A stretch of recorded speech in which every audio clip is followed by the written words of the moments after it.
Back in the 80s, there was one video game that dominated every household who owned an NES. From its iconic yet simple design, catchy and hypnotizing music, and enough replay value to challenge your skills every time you press start, it wasn't until a little under a decade later this popular franchise headed to the big screens, and at the time there was only one question to be asked. How do you take a very basic story from a game and turn it into a live-action film? Well, little did we know, we were all in for a surprise. Super Mario Bros. The movie was released in 1993, and like the text says on the VHS cover, this ain't no game. And that couldn't be any more true, because they know they messed up.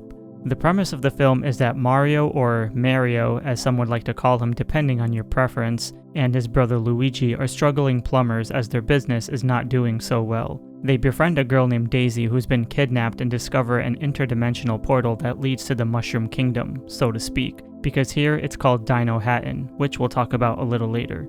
So both brothers do their best to rescue her by going through numerous adventures and obstacles, but nothing remotely close to the game's design. So here's the thing, I know the movie is loosely based on the game, but after rewatching it, most of the time I had no idea what I was even watching or would have guessed this was a movie about the Mario Brothers. Because if it wasn't for certain references, I'd say this was a typical 90s film with all its dialogues and imagery. The movie starts with an interesting concept of hand-drawn animation involving dinosaurs, and how they were eliminated by a meteor which created a parallel universe to Earth. Now, I'll give them credit. It's not that bad of a story converting a game with little to no backstory for the theaters. Dino Hatten is basically a dystopian city that looks dark and edgy, filled with dinosaurs disguised to look like humans whom act very bizarre. Dino Hatten is also ruled by King Koopa, aka Bowser, who looks absolutely nothing like he's supposed to, and that's because he created some sort of mechanism to remain human, otherwise he would de-evolve into a dinosaur. The movie also has Goombas whom aren't the traditional mushrooms, but instead look like walking, grunting dinosaurs in big-ass bodysuits filled with 90s animatronic goodness. And there's also the additions of Bob-omb, Toad who's this punk rocker guitarist, no comment there, and Yoshi, an animatronic dinosaur that looks alright but nothing like the source material.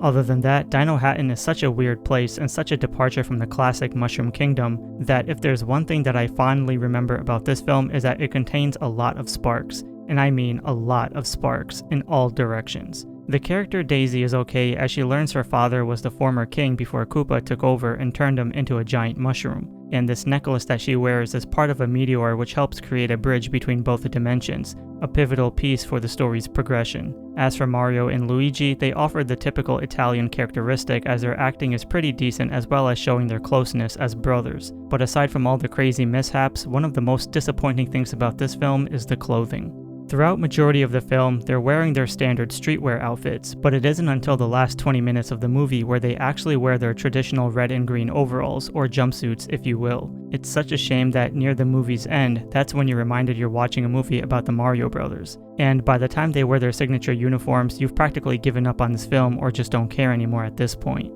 There is a mediocre final boss fight between the brothers and Koopa in which Koopa actually turns into a dinosaur, but offers little to no adrenaline to showcase the stakes are high, even if Daisy is kidnapped and held captive. Although the movie does contain some, I guess you can say, fun adventures like a car chase, dancing in a nightclub, escaping the villains and sliding through the vents, if you're looking for a Mario movie in a live-action form, this isn't it.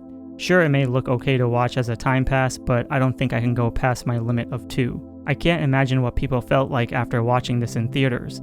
I mean, the cover looks promising, but that's as much excitement as you'll get. Mario and Luigi eventually become heroes after saving Brooklyn from chaos, and there is an end credit scene, but it's pointless. Overall, Super Mario Bros. The movie was a failed attempt to turn an extremely profitable franchise with beloved characters into a story to fit the big screen. Despite movies being released around the same time involving video games, this definitely would be ranked in my least favorite or perhaps equal to Double Dragon. I don't know. But what I do know is that I'm at least happy that after all these years we have a proper animated Mario film in today's timeline to make up for this disaster. But hey, gotta give the 90s credit for at least trying. Let me know in the comments below what you think of Super Mario Bros. The movie, and I'll talk to you all next episode.